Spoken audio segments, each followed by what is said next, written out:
Olá a todos, sejam todos bem-vindos a mais uma formação.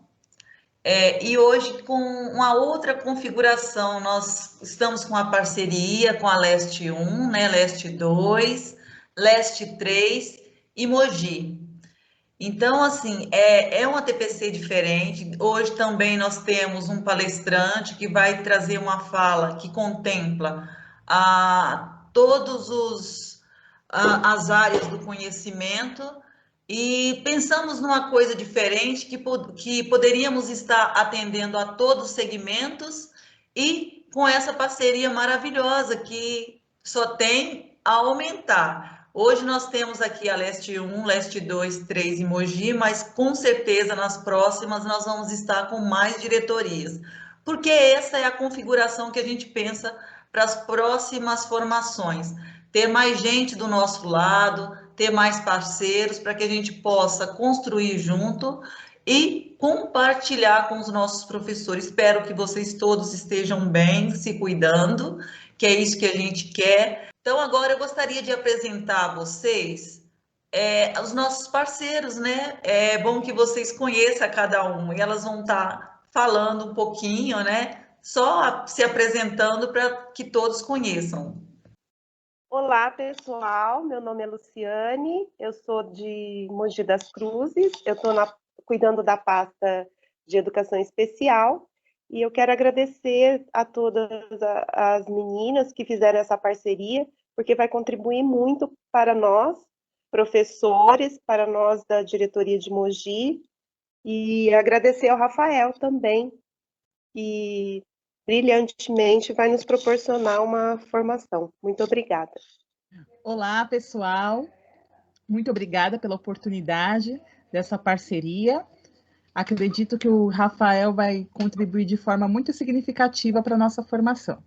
Com certeza. Eu sou a Beatriz, eu pertenço à diretoria Leste 1, estou na pasta de educação especial também, e eu quero agradecer a todas vocês, né, por essa parceria maravilhosa, inclusive a Roberta, da Leste 2, que está nos auxiliando na edição do vídeo, né, e nos preparando mais bonitas para poder ficar bonitas para vocês no ATPC. Né? Então, eu quero agradecer muito essa oportunidade ímpar que nós estamos tendo, né? Inclusive de trazer um profissional tão conceituado como o Rafael. Bia, eu gostaria de reiterar aqui o meu agradecimento ao Rafael, né? Gratidão mesmo pela parceria que formou conosco e que eu acho que só tem a acrescentar mesmo. E obrigada, Rafael. Obrigada, Roberta, por essa parceria também aqui, né, nesse momento. E passo a palavra. Então, nós estamos falando tanto do Rafael, então vamos ser breve, né, meninas, para o Rafael poder aparecer um pouco, né? Todo mundo quer ver o Rafael. Então, assim, vou brevemente vou relatar para vocês como eu conheci o Rafael. Ele foi nosso professor interlocutor numa escola, Dom João Maria Ogno, e ele fez um trabalho muito interessante para a Leste 1, na época presencialmente, com professores de todas as áreas do conhecimento, tipo oficinas de possibilidades de estratégias de adaptações curriculares em todas as áreas para o aluno surdo. E ele não vai fazer diferente hoje, né? Isso ele vai dar o prosseguimento nisso, mas de um formato diferente, que é o formato que atualmente nós podemos ter, né? Que é o formato online. Mas não será menos proveitoso do que o presencial, porque o Rafael é uma pessoa ímpar, né?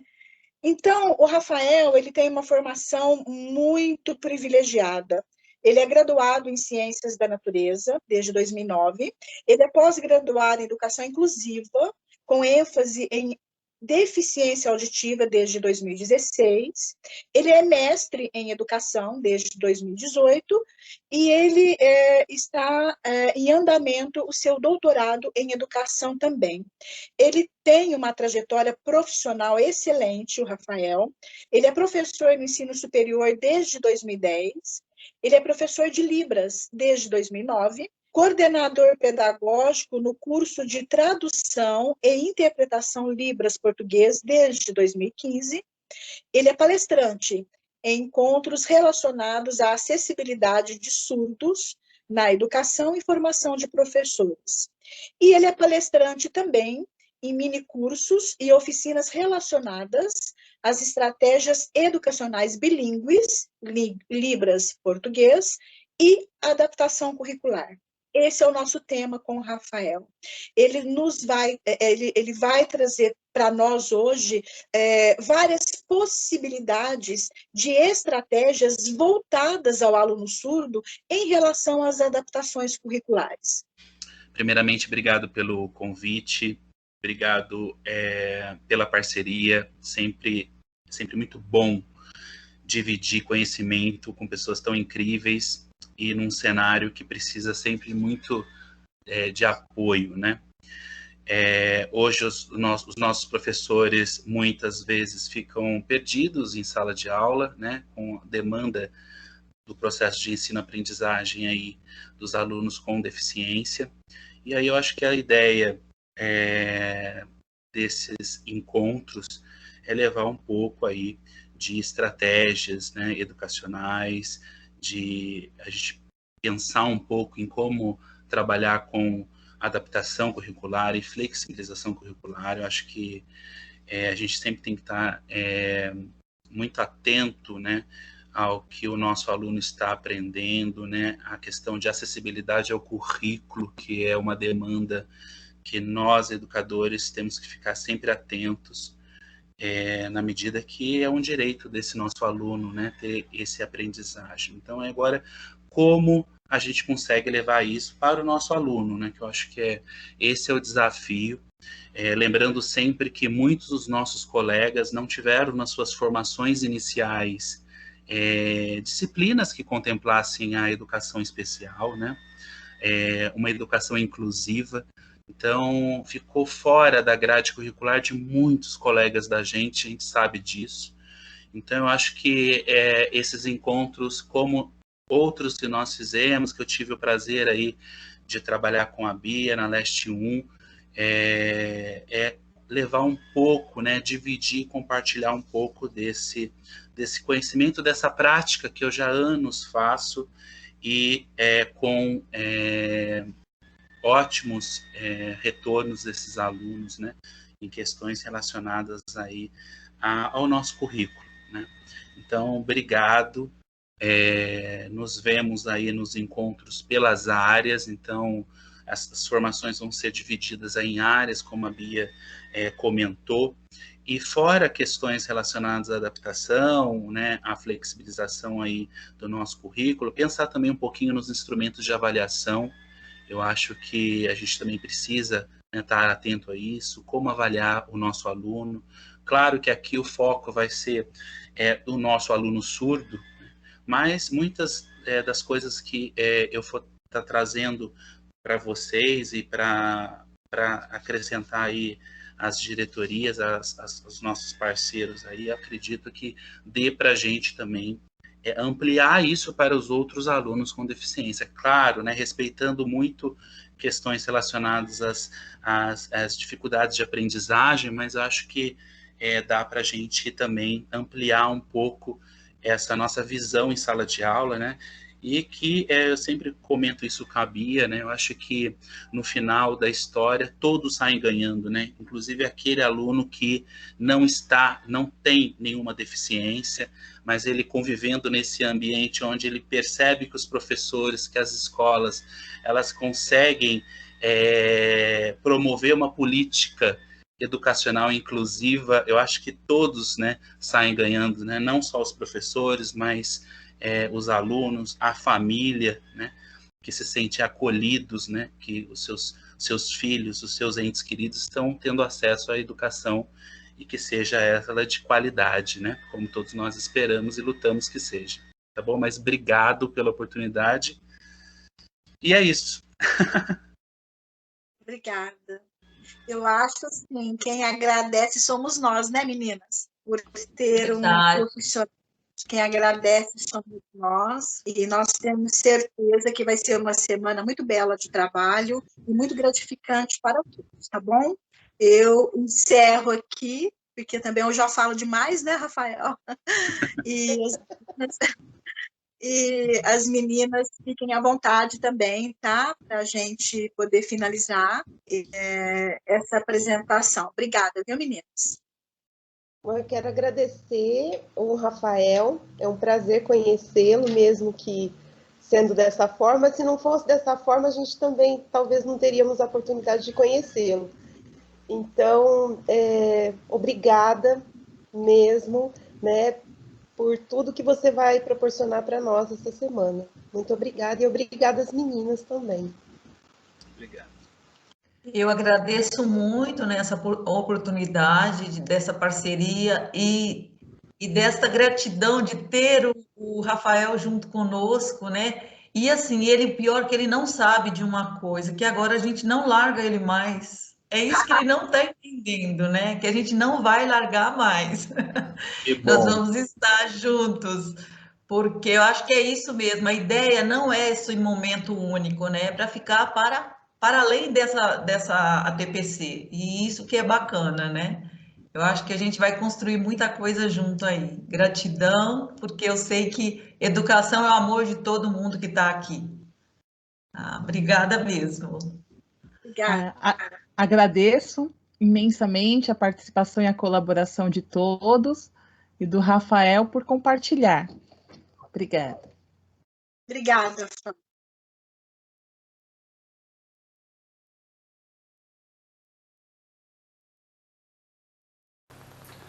Olá, sejam bem-vindos a este encontro com o título Possibilidades de adaptações curriculares nas áreas do conhecimento para alunos surdos. Essa parceria de trabalho nasceu através de um convite das CNPs da Educação Especial, Beatriz, da Leste 1, Janete, da Leste 2, da Flávia, da Leste 3 e da Luciane, da diretoria de Mogi das Cruzes. Muito obrigado aí pela oportunidade e por acreditar e confiar no meu trabalho. Um pouco da minha apresentação, né, um pouco do meu histórico aí acadêmico e profissional. Sou formado em Ciências da Natureza, tenho pós-graduação em Educação Inclusiva, com ênfase em deficiência auditiva, tenho mestrado em Educação e hoje sou aluno do programa de doutorado em Educação. Como experiências profissionais, sou professor universitário desde 2010, atuo como professor de Libras, Educação Inclusiva, Diversidade Cultural e Ciências da Natureza. Sou coordenador pedagógico do curso de Tradução e Interpretação de Libras, português, e palestrante em encontros relacionados à acessibilidade de surdos na educação, formação de professores, além de mini-cursos e oficinas ligadas à acessibilidade de surdos na educação. Esse ATPC ele vai abranger algumas áreas, então teremos encontros aí com os professores das áreas de ciências humanas, códigos de linguagens, ciências da natureza e anos iniciais. De uma forma geral, alguns eixos que a gente vai discutir juntos, né, nesse ATPC serão uma visão um pouco da escola, das relações de ensino-aprendizagem com o nosso aluno surdo, as relações entre professor, aluno e intérprete, algumas estratégias educacionais, bilíngues, aí, com alguns materiais elaborados para as áreas do conhecimento e a avaliação, né, como que a gente avalia o nosso aluno. Então, o tempo previsto aí é de 45 minutos. Eu tenho a finalidade desse encontro, então, é favorecer as condições de uma reflexão sobre a prática docente, numa perspectiva inclusiva, estratégias pedagógicas e adaptações curriculares, como expectativas de aprendizagem. Ao final desse ATPC, espero que vocês façam uma análise crítica aí da prática docente, e incorpore um pouco, né, esse entendimento de como pensar em estratégias educacionais e a aplicar isso através dos conteúdos curriculares. E, de uma forma geral, os conteúdos que nós iremos trabalhar em nosso encontro serão uma educação inclusiva, bilinguismo, o que é uma educação bilíngue, além de adaptações curriculares, estratégias educacionais bilíngues e vamos finalizar aí com uma análise sobre a figura do intérprete que vai estar colaborando nesse processo aí com a gente em sala de aula, ok?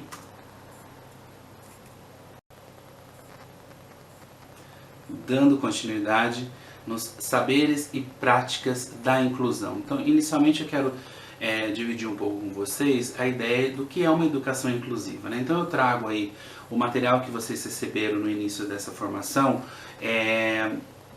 vai trazer algumas referências para a gente analisar aí juntos, né? Então, na perspectiva aí da LBI, a educação inclusiva constitui o direito da pessoa com deficiência assegurado sistemas educacional inclusivo de todos os níveis de aprendizado ao longo da vida, de toda a vida, de forma a alcançar o máximo desenvolvimento possível de seus talentos e habilidades físicas, sensoriais, intelectuais e sociais, segundo suas características, interesses e necessidades de aprendizagem.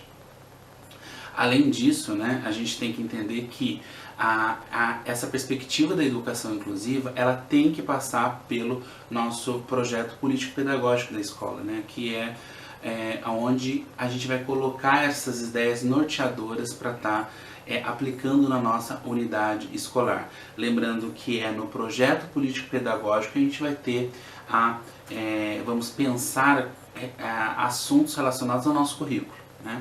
Então, a gente propor aí que essa perspectiva inclusiva esteja nesse importante instrumento na nossa escola, ela é um primeiro passo aí de reflexão, né? Na sequência, eu trago para vocês uma análise do que é um bilinguismo, né? Então, uma das abordagens educacionais ao longo da história da educação de surdos, hoje utilizamos o bilinguismo. Mas o que é o bilinguismo, né? Então, é uma proposta em que o ensino nas escolas, ela propõe se tornar né, acessível à criança duas línguas no contexto escolar. Então a ideia, os estudos apontam, né, para a proposta como sendo a mais adequada para o ensino das crianças surdas. Lembrando que é considerada a língua de sinais como uma língua natural e um pressuposto para o ensino da língua escrita, no caso a língua portuguesa. Então a partir de 2002, nós somos um país bilíngue, então a Libras ela se tornou uma língua oficial no Brasil e mediante disso nós temos aí alguns instrumentos que analisam e pesquisas ao longo desses anos, trazendo que a proposta bilíngue é uma proposta hoje, essa abordagem é uma abordagem que favorece o nosso aluno em sala de aula. Em cima dessa abordagem, então, sempre no entendimento que a língua natural do surdo é Libras e na modalidade escrita a língua portuguesa. Então, em cima disso, nós podemos pensar na educação bilíngue, né? O que a gente considera de uma educação bilíngue. Então, ela envolve pelo menos duas línguas no contexto escolar. Então, as formas aí de proporcionar uma educação bilíngue a uma criança em uma escola depende de decisões políticas pedagógicas, aquelas que estão lá no nosso projeto político-pedagógico. Por isso que antes eu retomei aí essa necessidade da gente refletir a respeito do nosso projeto político da escola, né? Então, ao optar-se a oferecer uma educação bilíngue, a escola está assumindo uma política linguística, né, em que duas línguas irão coexistir. Então, como que a escola vai se organizar para que essas duas línguas elas coexistam, né? Então, lembrando sempre que a língua de instrução do surdo vai ser a Libras e na modalidade escrita a língua portuguesa. Então, como que a gente vai organizar essa proposta pedagógica na escola, considerando que essas duas línguas elas vão coexistir. Então, para a nossa realidade, muitas vezes pensando na escola de inclusão, né?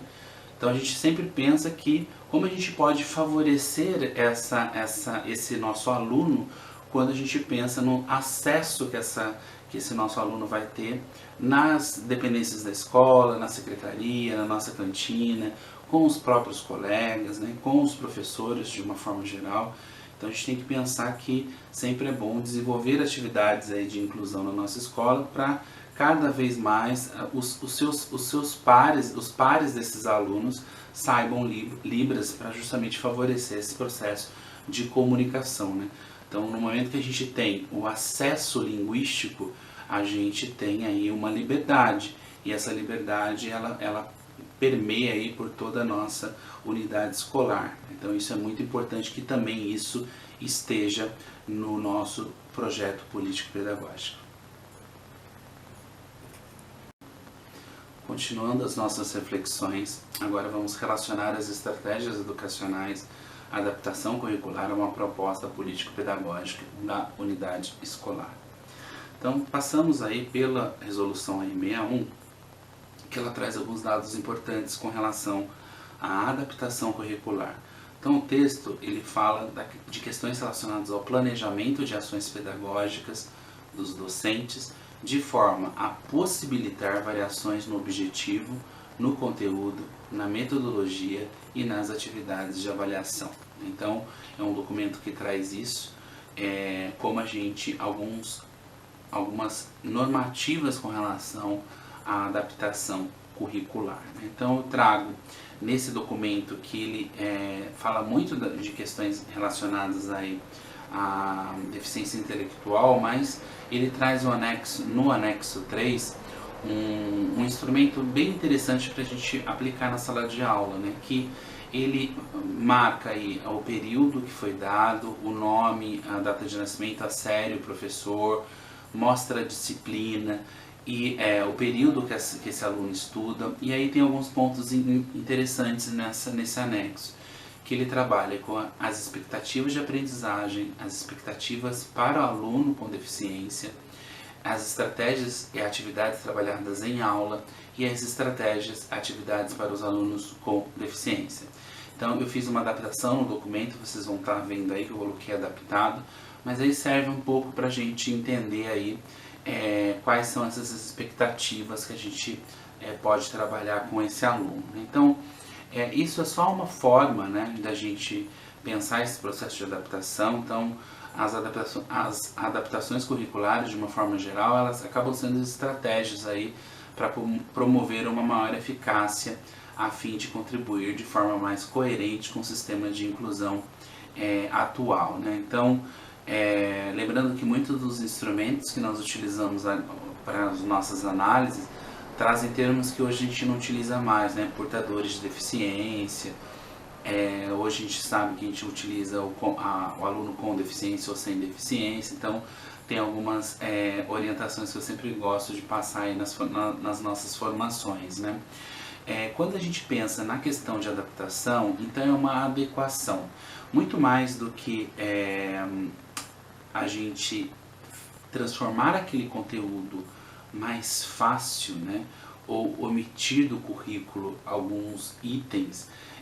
Inicialmente pensar em como o aluno entendeu e compreendeu aquele conteúdo, né? Como que esse processo ele se deu. Então eu acho que quando a gente fala em adaptação, tem alguns elementos que a gente precisa considerar, né? Então, por quê? É o nosso aluno, né, que ele é um indivíduo singular, então cada um vai ter um tempo próprio, vai ter aí um conhecimento prévio, que até mesmo a gente, diante dessa resposta que esse aluno der a esse desafio, é que a gente vai conseguir aí organizar esse conteúdo para ele. Então a gente aprende através dos desafios, sabemos disso, e aí como se dá esses desafios. Então a partir desses desafios, a partir das respostas que esse nosso aluno for dar para a gente, é que a gente vai pensar em organizar esse material adaptado. Então, porque acaba sendo muitas vezes muito prepotente pensar que a gente vai estar aí sabendo como que a pessoa vai responder a um desafio, né? Então, antes de mais nada, a gente precisa ter esse conhecimento prévio desse aluno, saber até onde ele sabe, o que ele sabe, para depois desse processo a gente elaborar algum material, né? Lembrando sempre que esse material ele vai contemplar o nosso currículo, né? Então, em nenhum momento a gente está pensando em excluir conteúdo deste nosso aluno, né? Um documento importante que veio aí é a Base Nacional Comum Curricular, né? A nossa BNCC, que ele é um documento normativo que define aí um conjunto aí de aprendizagens essenciais, né, que os alunos vão desenvolvendo ao longo das etapas aí das modalidades da educação básica, mas de uma certa forma transformar, né, dar acesso ao currículo de forma igualitária. Além disso, né, a gente tem que pensar em que esse documento acaba contribuindo com a educação inclusiva, né? Então, no momento em que ele vai estar dizendo que a gente tem a aprendizagem de uma forma geral, ela é diferente, né? Além disso, existem outras formas do nosso aluno manifestar esse conhecimento. Então, alguns pontos importantes que nós precisamos ficar atentos quando a gente usa esse instrumento, né? Que o currículo está ali, né? Esses conteúdos essenciais, eles estão ali configurados. Agora, como a gente vai trabalhar com eles na nossa realidade em sala de aula, né? Lembrando que o documento ele acabou usando muito dos Objetivos de Desenvolvimento Sustentáveis, os ODS, material esse desenvolvido aí pelas Nações Unidas, né? Com 193 países signatários, o Brasil é um deles, em que a ideia é combater as desigualdades. Então, duas ODS que eu gosto de chamar a atenção, que dá inclusive para a gente fazer algumas atividades, alguns projetos na nossa escola, que é a ODS 4, que fala da educação de qualidade, e a ODS 10, que fala da redução das desigualdades. Eu acho que nessa perspectiva, inclusive, a gente consegue trabalhar muito bem esses objetivos de desenvolvimento sustentável, que na verdade ele vai estar permeando aí toda essa perspectiva da própria educação inclusiva, que é essa educação aí para todos e com qualidade.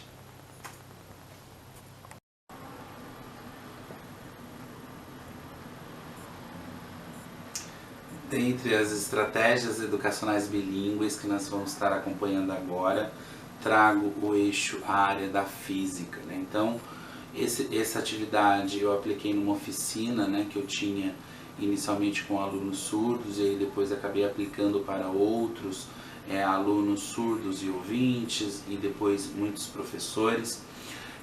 O tema gerador campo geomagnético. Então, como a gente consegue, então é uma proposta, né, de como a gente consegue organizar um conteúdo com essa temática. Então eu coloquei aí os conteúdos conceituais. Então nessa proposta eu vou trabalhar com campo geomagnético, com nanopartículas, os conteúdos procedimentais. Então eu vou trabalhar com uma organização e registro dessas informações, que vai ter uma experiência demonstrativa, então como organizar essa experiência, e os conteúdos atitudinais, né? O que eu espero aí que esse aluno tenha, né? Como, por exemplo, esse conhecimento, esse interesse em como a natureza funciona, e o respeito à opinião do colega. Então, tudo isso dentro do que eu coloquei aqui nos conteúdos atitudinais, né? Então, na sequência vem a questão da aula teórica propriamente dita. Então,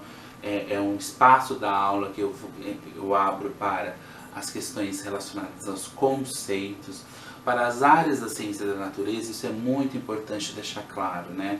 A gente precisa, o aluno precisa ter acesso ao conceito. Agora, muitos, né, a gente acaba esbarrando em alguns desafios que são sinais específicos para a área de ciência da natureza. Então, muitas vezes existem os combinados entre intérprete e aluno. Mas hoje, com a internet, com o avanço das pesquisas, nós já temos aí fontes de sinais próprios para as áreas da ciência da natureza, e que são opções muito interessantes de consulta, né, que você pode até compartilhar isso com o professor interlocutor, e se você não tiver na sua sala, você pode já ir atrás dessas fontes, né, que acabam ajudando nesse processo com os alunos, né, tanto na biologia, na química, na física e também na área da matemática. Então, essa parte da aula foi destinada às questões teóricas e conceituais. Então, eu trago aí uma definição de ferro fluido, né, que é um material que tem nanopartículas de ferro, em que na presença aí de um campo magnético elas vão ficar ordenadas. Então tem aí uma figura mostrando um pouco desse comportamento dessas partículas. Na sequência eu continuo explicando superímã, campo geomagnético, então com alguns conceitos aí desses itens, todos esses porque na demonstração a gente vai ter superímã, a gente vai ter o ferro fluido, né, e que vai estar gerando um campo que aí a gente vai depois linkar com o campo geomagnético, né? Então, toda essa parte anterior à demonstração, e aí chega na aula demonstrativa mesmo. Sabemos que as aulas demonstrativas elas são muito interessantes, né, principalmente para as áreas de ciência da natureza. Você pegar o seu aluno, você ir para um laboratório, ou ir, né, fazer aí, levar o seu aluno para uma atividade prática, é muito bom para a fixação aí desses conteúdos. E aí a aula demonstrativa ela foi dividida aí em duas fases, né? Então a primeira fase aí conseguir identificar esses conhecimentos prévios desse aluno, e aí na sequência explicar aí, né, organizar a experiência propriamente dita através dos materiais levados para a sala de aula, né? Então, fora isso, nós temos aí como que foi uma avaliação. Então, para os alunos, né, houve a opção de uma estratégia deles gravarem um vídeo aí com uma duração aí de aproximadamente 1 minuto, eles contando um pouco dessa experiência. Por que eu coloquei isso? Porque esse vídeo ele também pode ser em Libras, né, para os alunos surdos. Então é uma oportunidade que também esses alunos têm de participar de forma igualitária a todas as atividades ali da sala de aula. Então, além de ter acesso ao conteúdo igual a todo mundo, ele também vai fazer as mesmas atividades, claro, com recursos adaptados. Então, a opção que nós podemos dar para esse aluno é gravar esse material na língua dele.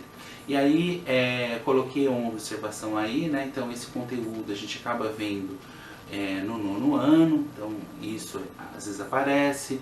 Geomagnetismo na área aparece já no 5º ano, e no ensino médio através da eletromagnetismo que a gente vê aí no 3º ano do ensino médio. Então algumas estratégias, e aí eu coloquei, até tá em vermelho aí para vocês, que aí tem o documento original que eu coloquei para vocês. Existe a possibilidade da gente fazer um trabalho interdisciplinar utilizando essa aula demonstrativa. Por quê? Sabemos que o campo geomagnético ele também atua nos seres vivos, então podemos chamar o professor de biologia para participar aí, né? Então, por que alguns pássaros, por que tartarugas seguiam, né, por campo magnético, alguns seres vivos seguiam por campo magnético, colocar um pouco de questões relacionadas à própria geografia, né? Então um pouco como o planeta, né, ele é organizado, por que gera, nós temos esse campo geomagnético no planeta. Então a gente pode já avançar nessa linha com a parceria do professor de geografia, e também na história, né, contando um pouco de questões relacionadas às descobertas nesse campo, e aí a parceria com os professores das ciências humanas aí, pode ser muito bacana e muito enriquecedor para todo mundo. Então eu particularmente gosto muito dessas atividades interdisciplinares, porque a gente consegue fazer aí projetos muito bacanas e que todos saem ganhando, né? Então todos os professores, os alunos, que a gente consegue colocar eles para fazerem várias atividades que isso torna muito significativo nesse processo, né? E aí na sequência tem algumas referências bibliográficas, e aí eu coloquei aí duas fotos de de como essa ideia do campo geomagnético, que é uma ideia muito abstrata e que é difícil, né, para os alunos, de uma forma geral, entenderem, né, essas questões desses conceitos abstratos. Mas com a aula demonstrativa e fazendo com que, através do ferrofluido, a gente gere esse campo geomagnético, esse magnetismo em cima desse material que eles vão estar manuseando, então isso fica ali no concreto, né? Então isso aumenta muito essa experiência de aprendizagem para esse aluno, né? E aí, como de costume, eu coloco aqui como a gente consegue trabalhar na área de ciências na Base Nacional Comum Curricular. Então coloco aqui para vocês, né? Então a gente consegue trabalhar esse tema no 6º ano, através de qual unidade temática? Terra e Universo. Quais os objetivos? Forma, estrutura e movimentos da Terra. E as habilidades, está lá, identificar diferentes camadas da estrutura da Terra e suas principais características. Então, só uma sugestão aí, lembrando que para o eixo de ciências, para os professores de ciências, a exploração das vivências, saberes, interesses e curiosidades dos alunos sobre o mundo natural e material, né? Então, isso está lá indicado na BNCC. Então, isso é uma sugestão para o Fund 2. Para o ensino médio, então, lembrando aí que no ensino médio a gente já pode, né, um olhar mais articulado aí com a biologia, com a física e com a química. E aí a gente tem lá esse conceito podendo ser trabalhado no 3º ano do ensino médio, através da disciplina da unidade temática eletromagnetismo. E aí tem aí os objetivos e as habilidades como nos outros arquivos, né? Então, essa ideia de construção aí de unidades, de eixos, é bem interessante e acaba aí facilitando um pouco na organização dos nossos conteúdos. Então, eu vou elaborar um material em cima o que? Eu posso utilizar essas habilidades, eu posso utilizar esses objetivos, lembrando sempre nessa perspectiva da gente estar organizando o material mais visual, procurando esses recursos que a gente consiga estar utilizando para o nosso aluno surdo. Lembrando sempre que é um tipo de recurso que não vai só estar beneficiando o nosso aluno surdo, vai estar beneficiando todos os alunos, né? Então, claro, se você vai ter muitas vezes, se você tem um outro aluno, por exemplo, que é cego, e aí dentro, claro, você vai fazendo adaptações nesse contexto. Aqui, né, eu estou fazendo um recorte em cima de um aluno surdo, mas a gente consegue ir adaptando, né, através dos nossos encontros pedagógicos, um pouco, né, para a gente contemplar essa diversidade na nossa sala de aula, né? Mas sempre lembrando em sentar e conversar, né, alinhar aí esses objetivos de aprendizagem no nosso contexto da sala de aula. E aí eu trago aqui um recorte para a matemática.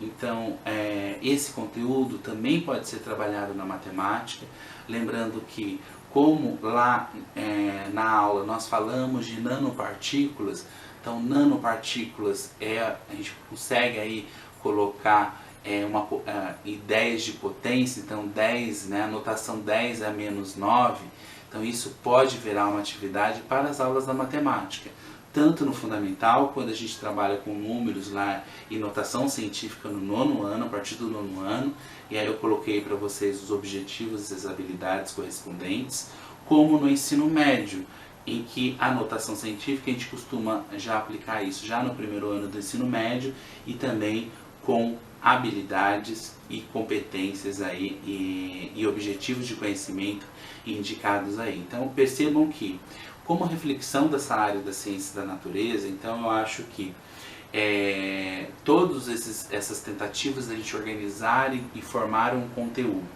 e esse conteúdo, né, depois avançar para um instrumento de avaliação.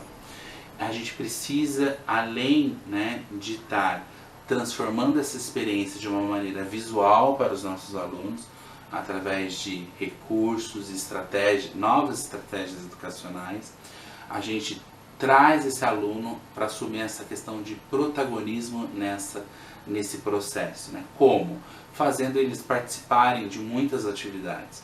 Então, exemplos que eu já vi sendo aplicados e que nós conseguimos muito êxito foi, por exemplo, quando você tem um seminário ou você quer organizar na sua sala um estudo em cima de um texto através de grupos que depois eles vão participar, né, vão aplicar esse conteúdo para os outros colegas, né, e você tem alunos surdos, não deixem eles somente junto com os outros alunos surdos. Se você tiver mais de um, espalhem nos outros grupos, porque automaticamente você vai ter também esse crescimento, esse estímulo para os colegas quererem aprender a língua, essas interações, né?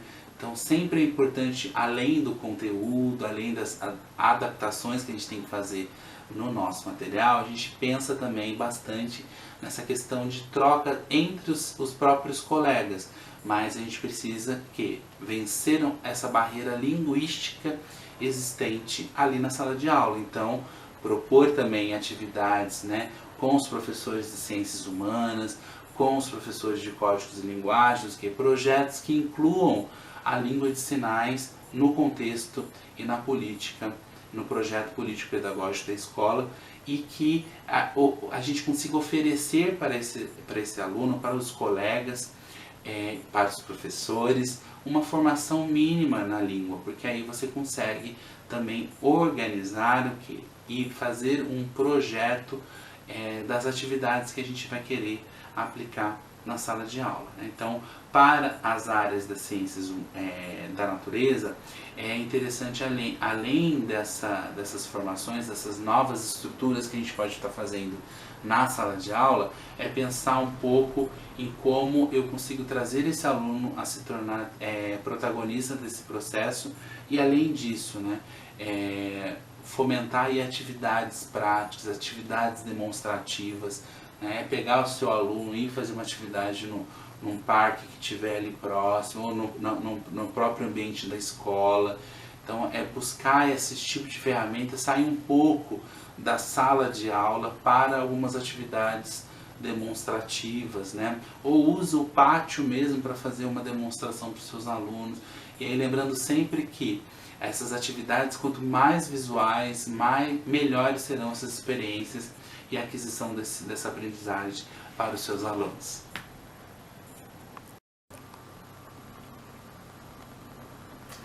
Dando continuidade, vamos agora conhecer as características principais da tradução e interpretação no contexto educacional. Então, o que eu vou trazer agora para vocês é um pouco desse entendimento dessa figura, né, do professor interlocutor, né?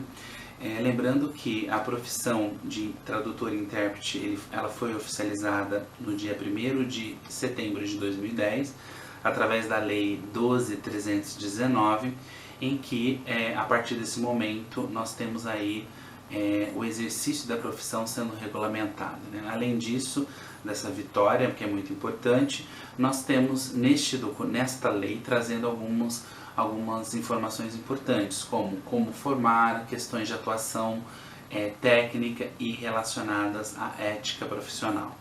Em cima disso, a importância aí nesse esboço que eu fiz para vocês, entendendo que nós estamos todos interligados, né? Então, professor, alunos e intérpretes. Então, você, professor, né, que está aqui nessa formação, é interessante entender que o professor interlocutor, ele é uma base que nós temos na sala de aula, né? E nós precisamos, né, ver este profissional como um parceiro.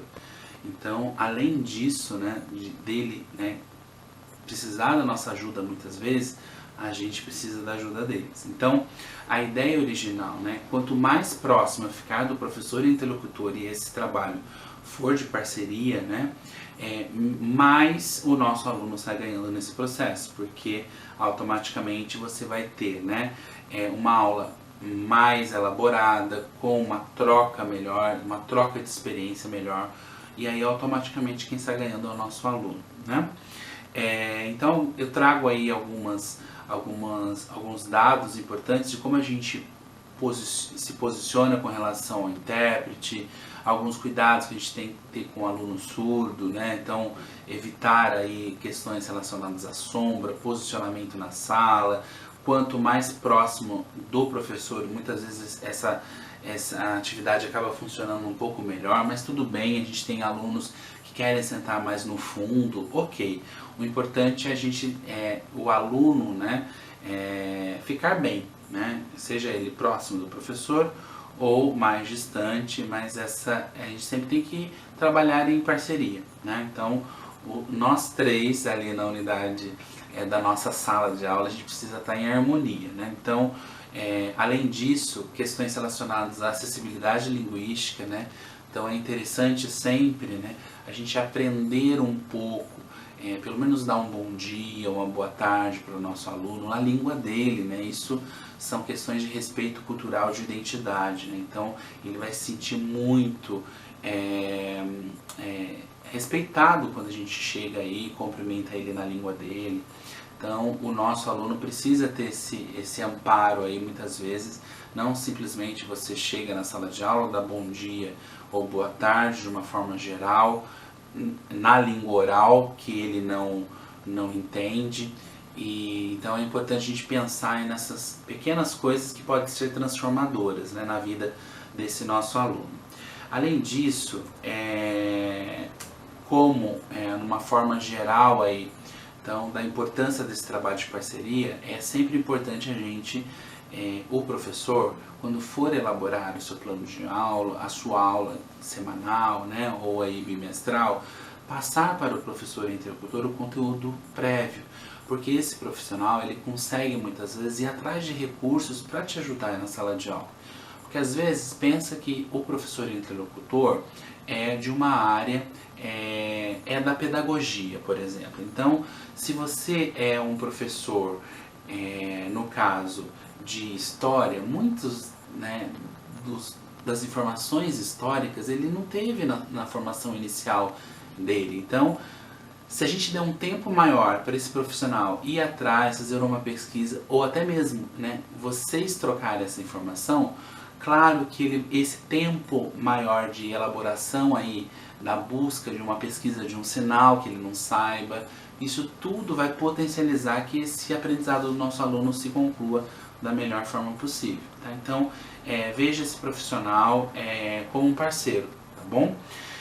Então, de uma forma geral, para a gente encerrar esse nosso encontro, eu trago algumas reflexões para vocês, né? Então, o primeiro passo, né, eu acho que caso você não consiga fazer o trabalho pedagógico com o seu aluno, né, procure a coordenação, o responsável aí pela sua unidade e diga que você não está conseguindo avançar, né? Então, não tenha medo de assumir que você não está conseguindo fazer um trabalho pedagógico com aquele aluno, né? Então, eu acho que primeiro passo, um passo muito importante é assumir isso e que ir atrás de informações continuadas como essa, lembrando que muitos não tiveram nas suas formações iniciais esse tipo de informação, disciplinas que contemplassem a educação inclusiva. Então, mais do que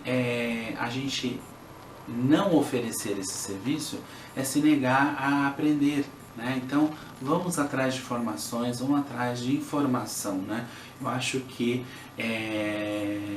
a gente precisa, né, também nos reinventar nesse processo, né? Que, lembrando sempre, né, você não está sozinho nesse processo. Então, isso é muito importante, né? Isso dá um alívio para muitos professores, né? Principalmente nas formações continuadas que eu aplico. É importante a gente sai mais leve quando a gente assume que eu preciso ir atrás de formação. As formações continuadas oferecidas aí pelo núcleo da educação especial, elas podem contribuir com essa formação da melhor forma possível, né? Então, e a gente precisa também entender que a gente precisa derrubar um paradigma, né? O nosso aluno é muito mais do que um simples boletim, né? Então, a gente precisa entender que eles, né, os alunos de uma forma geral, eles são diferentes e aí eles vão ter respostas diferentes. Então, pensar numa mentoria, pensar numa assessoria aí para a implementação de um processo, de um plano, de um currículo, sempre é bem-vindo na unidade escolar, né? Então, sinaliza isso para a sua coordenação ou para o seu coordenador de uma forma geral, para a direção da escola, né, que é a pessoa aí responsável por conduzir a sua unidade escolar. Isso é sempre muito importante. Além disso, né, nós devemos sempre olhar o nosso aluno como qualquer outro, e ver as suas potencialidades, né? Então, além de contribuir para esse processo de ensino-aprendizagem, né, a gente precisa ter que esse acesso seja de forma plena. A gente precisa que o plano curricular aconteça.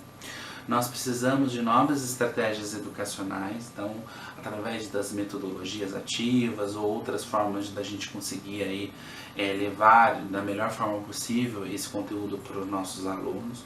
Além disso, através de uma política linguística de acesso à língua de sinais na nossa unidade escolar, através de projetos de ensino para os alunos, para a direção, para os professores, né? Então, para que esse convívio na escola se dê da melhor forma possível, de forma integral, né? E lembrando sempre que os nossos alunos, eles possuem tempos, né, de aprendizagem diferentes e automaticamente os resultados serão diferentes.